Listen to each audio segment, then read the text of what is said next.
Halo teman-teman, sebelumnya Assalamualaikum warahmatullahi wabarakatuh, salam dan bahagia.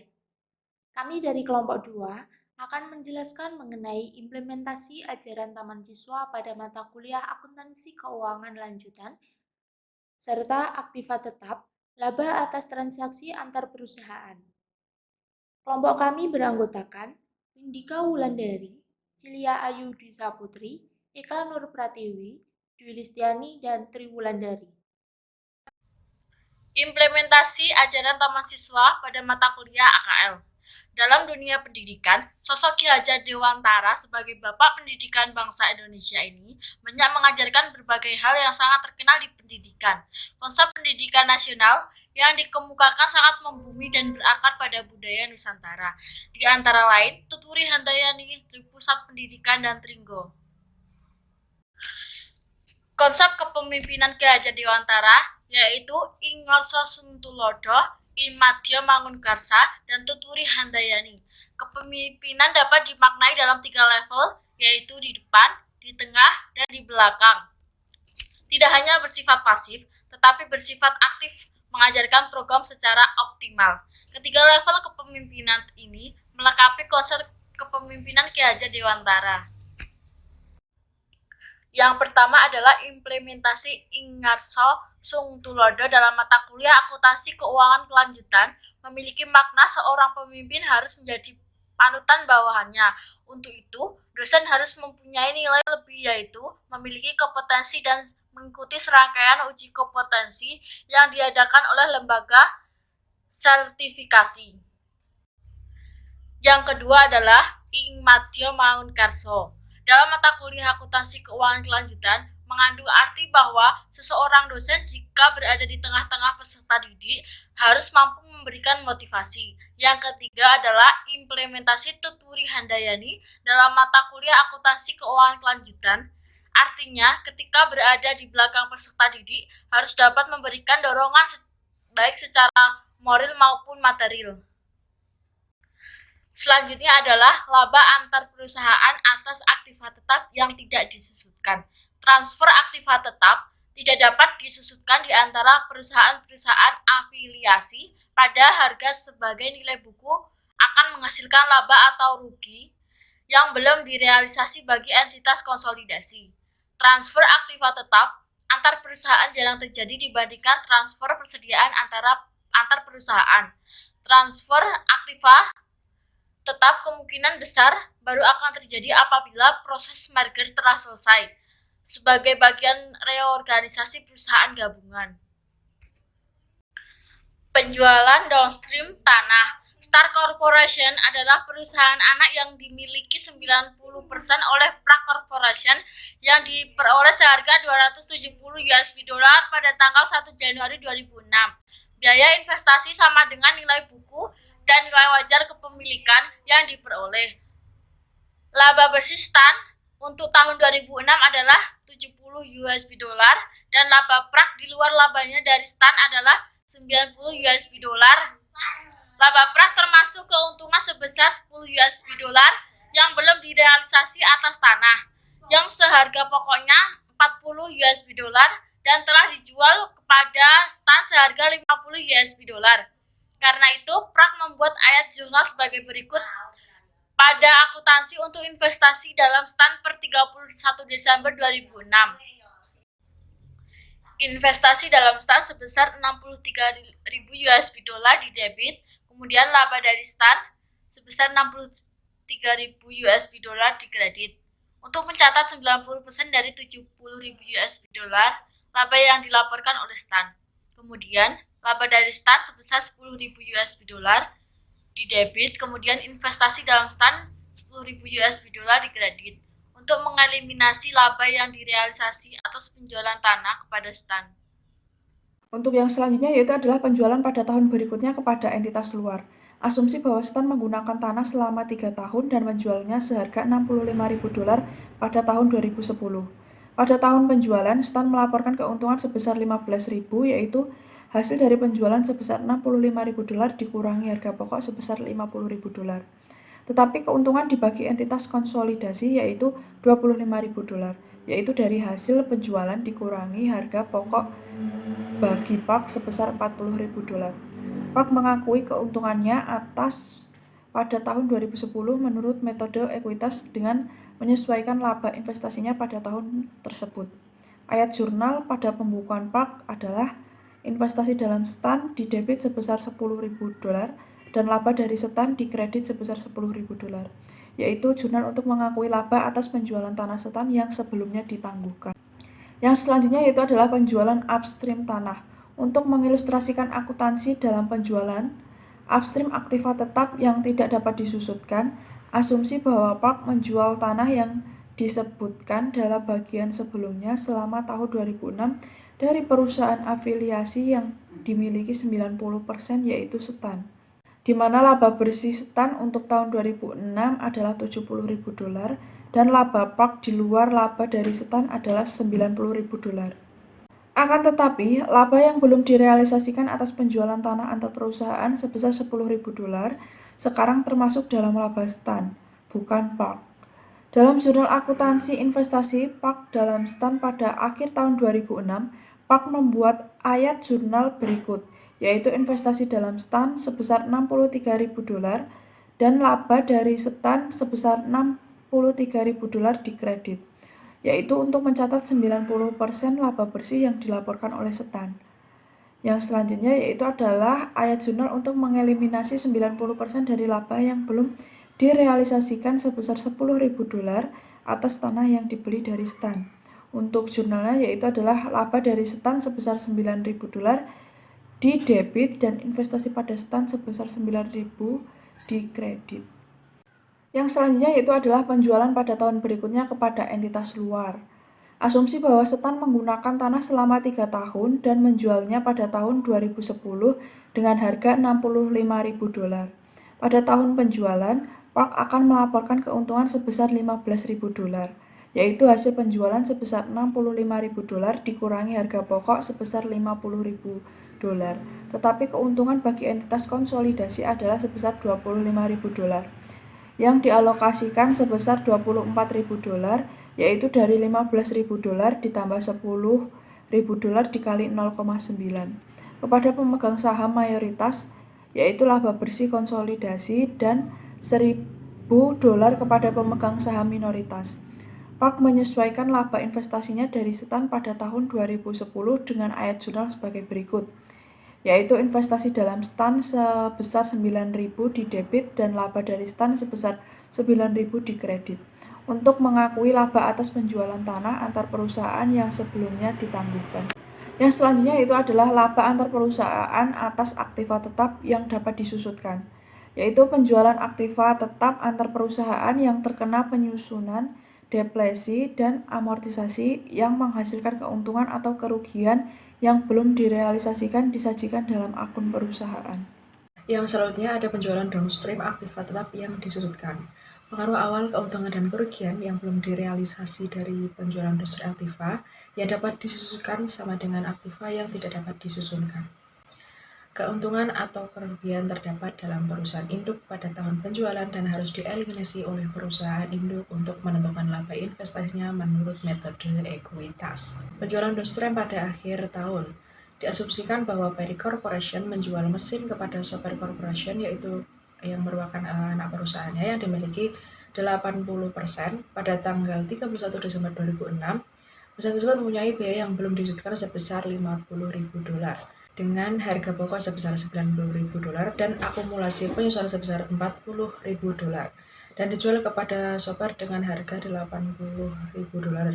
Dan begitu jurnalnya pada pembukuan Perry, kas pada debit 80.000, akumulasi penyusutan 40.000 dolar pada debit, dan pada sisi kredit ada mesin sebesar 90.000 dan keuntungan atas penjualan mesin yaitu sebesar 30.000. Lalu pada pembukuan Soper, mesin pada kas yaitu sebesar 80.000. Selanjutnya penjualan downstream pada awal tahun. Dalam mengeliminasi pengaruh penjualan antar perusahaan dari akun investasi Perry dalam Soper, untuk tahun 2006, Perry Corporation membuat ayat jurnal sebagai berikut. Laba pada investasi Soper 30.000 dan investasi pada laba 6.000. Yang selanjutnya penjualan upstream aktiva tetap yang dapat disusutkan. Penjualan upstream aktiva tetap yang dapat disusutkan dari perusahaan anak kepada perusahaan induk menghasilkan keuntungan atau kerugian yang belum direalisasi dalam akun perusahaan pada tahun terjadinya penjualan. Dalam menghitung laba investasi pada tahun penjualan, perusahaan induk menyesuaikan bagiannya atas laba yang dilaporkan perusahaan anak sebesar yang pertama, bagian dari setiap keuntungan atas penjualan yang belum direalisasi dan bagian dari setiap pengakuan bagian per bagian. Untuk yang selanjutnya yaitu menjual aktiva tetap selain pada nilai wajarnya. Penjualan aktiva tetap antar perusahaan yang menderita kerugian memerlukan evaluasi khusus untuk meyakinkan bahwa kerugian tersebut tidak perlu diakui oleh perusahaan afiliasi penjual pada pembukuan terpisahnya sebelum penjualan antar perusahaan. Konsolidasi dengan kerugian atas penjualan antar perusahaan. Pada dasarnya, prosedur konsolidasi untuk mengakui kerugian antar perusahaan sama dengan prosedur untuk mengeliminasi keuntungan yang belum direalisasi. Asumsi bahwa mesin pada contoh sebelumnya mempunyai sisa umur manfaat selama 5 tahun ketika dijual kepada perusahaan anak yang dimiliki 90% seharga $20.000. Perusahaan induk tersebut menderita kerugian yang belum direalisasi sebesar $10.000 yang diakui atas dasar bagian berbagian selama 5 tahun.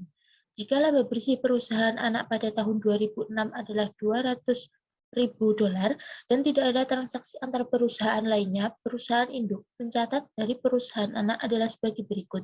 Investasi dalam perusahaan anak debit, laba dari perusahaan anak kredit sebesar $188.000, yaitu untuk mencatat laba tahun 2006, yaitu diperoleh dari ekuitas dalam laba perusahaan anak, dihitungnya menggunakan cara 90% dikali dengan $200.000, hasilnya $180.000, ditambah dengan kerugian yang belum direalisasi atas mesin sebesar $10.000, dan dikurangi dengan pengakuan perbagian atas kerugian, yaitu $10.000 dibagi 5 tahun, hasilnya $2.000.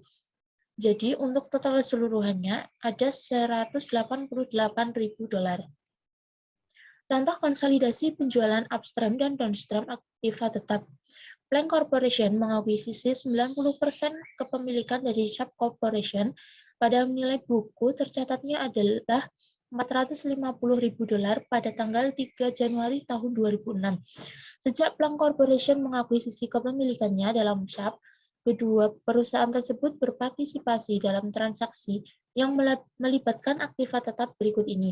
Yang pertama, pada tanggal 1 Juli 2006, Plank menjual tanah kepada Sharp dengan keuntungan sebesar $5.000. Sharp menjual kembali tanah tersebut kepada entitas luar selama tahun 2008 dengan kerugian yang ditanggung oleh Sharp sebesar $1.000.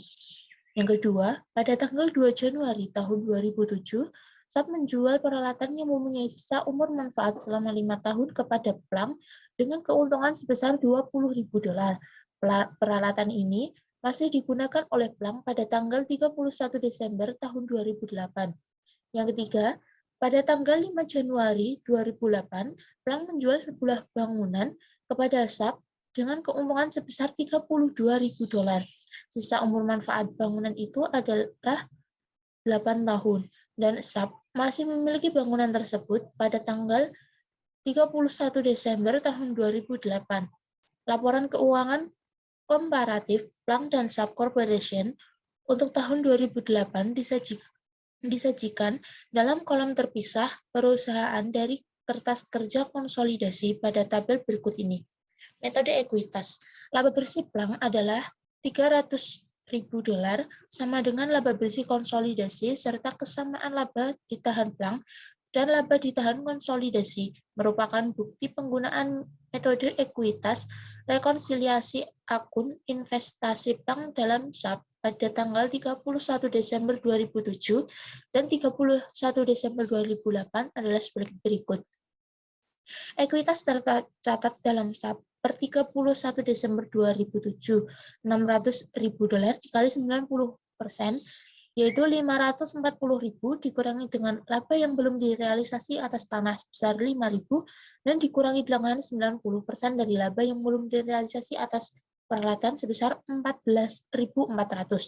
Jadi, investasi dalam Sharp per 31 Desember tahun 2007 adalah $520.600.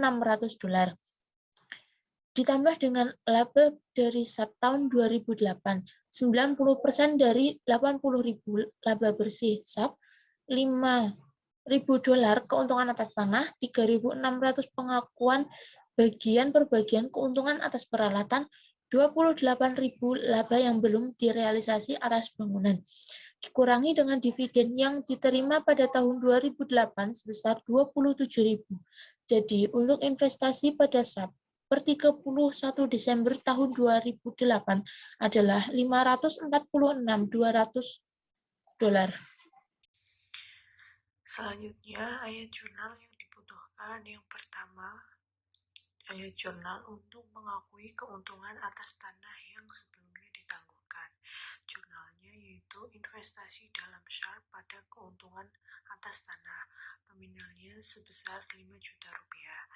Yang kedua, untuk mengeliminasi laba yang belum direalisasi atas penjualan upstream peralatan. Jurnalnya yaitu debit investasi dalam Sharp sebesar 14 juta rupiah. Hak minoritas 1 Januari sebesar 1.600.000. Akumulasi penyusutan peralatan sebesar 8 juta. Kemudian dikredit beban penyusutan dan peralatan masing-masing sebesar 4 juta dan 20 juta. Kemudian jurnal yang ketiga yaitu untuk mengeliminasi keuntungan yang belum direalisasi atas penjualan downstream bangunan. Di debit keuntungan dalam Sharp sebesar 32 juta dan akumulasi penyusutan bangunan sebesar 4 juta. Kreditnya yaitu bangunan dan beban penyusutan masing-masing 30 juta, 32 juta, dan 4 juta rupiah. Selanjutnya, jurnal untuk mengeliminasi laba dan dividen dari perusahaan anak. Jurnalnya yaitu debit laba dari Sharp sebesar 52.600.000 dan kreditnya dividen dan investasi dalam Sharp masing-masing 27 juta dan 25.600.000. Jurnal yang selanjutnya untuk memasukkan bagian hak minoritas atas laba dan dividen perusahaan anak, yaitu debit beban hak minoritas sebesar 8.400.000, kreditnya dividen Sharp dan hak minoritas masing-masing 3 juta dan 5.400.000. Jurnal yang selanjutnya untuk mengeliminasi saldo resiprokal investasi dan ekuitas, debit laba ditahan Sharp dan modal saham Sharp masing-masing 200 juta dan 400 juta. Untuk kreditnya investasi dalam Sharp dan hak minoritas, jumlahnya masing-masing 540 juta dan 60 juta rupiah. Selanjutnya, item-item persediaan yang dibeli untuk digunakan sebagai aktiva operasi. Transaksi aktiva antar perusahaan tidak selalu dimasukkan dalam kategori item-item persediaan atau aktiva tetap. Contohnya, item persediaan mungkin dibeli untuk digunakan dalam operasi suatu perusahaan afiliasi. Dalam kasus ini, setiap laba kotor atas penjualan tersebut akan direalisasi untuk tujuan laporan konsolidasi sebagai properti yang disusutkan perusahaan oleh perusahaan afiliasi pembeli tersebut. Misalnya, bahwa Premier Electronic Company menjual komputer yang dibuatnya dengan biaya sebesar $150.000 kepada Service Valley Corporation, yaitu perusahaan anak yang dimiliki 100% seharga $200.000. Komputer tersebut mempunyai umur manfaat yang diharapkan selama 5 tahun, dan metode penyusutan yang digunakan adalah metode garis lurus. Laporan laba rugi terpisah Premier mencakup penjualan antara perusahaan sebesar $200.000, tetapi harga pokok penjualan Service Valley tidak termasuk pembelian antar perusahaan tersebut, karena harga beli direfleksikan dalam aktiva tetapnya dan laba kotor sebesar $50.000 direfleksikan dalam akun peralatannya. Selanjutnya, ayat jurnal untuk mengkonsolidasikan laporan keuangan Premier dan Service Valley pada tahun penjualan. Yang pertama, untuk mengeliminasi penjualan antar perusahaan dan mengurangi harga pokok penjualan serta peralatan masing-masing sebesar biaya dan laba kotor. Jurnalnya debit penjualan sebesar $200.000 dan kredit harga pokok penjualan dan peralatan masing-masing $150.000 dan $50.000. Yang kedua, untuk mengeliminasi penyusutan atas laba kotor dari penjualan. Jurnalnya akumulasi penyusutan pada beban penyusutan masing-masing $10.000. Kemudian untuk ayat jurnal untuk tahun kedua, yaitu untuk mengurangi peralatan ke dasar biayanya bagi entitas konsolidasi untuk mengeliminasi pengaruh penjualan antar perusahaan dari beban penyusutan dan akumulasi penyusutan dan untuk menetapkan resiprositas antara saldo awal periode ekuitas dan investasi.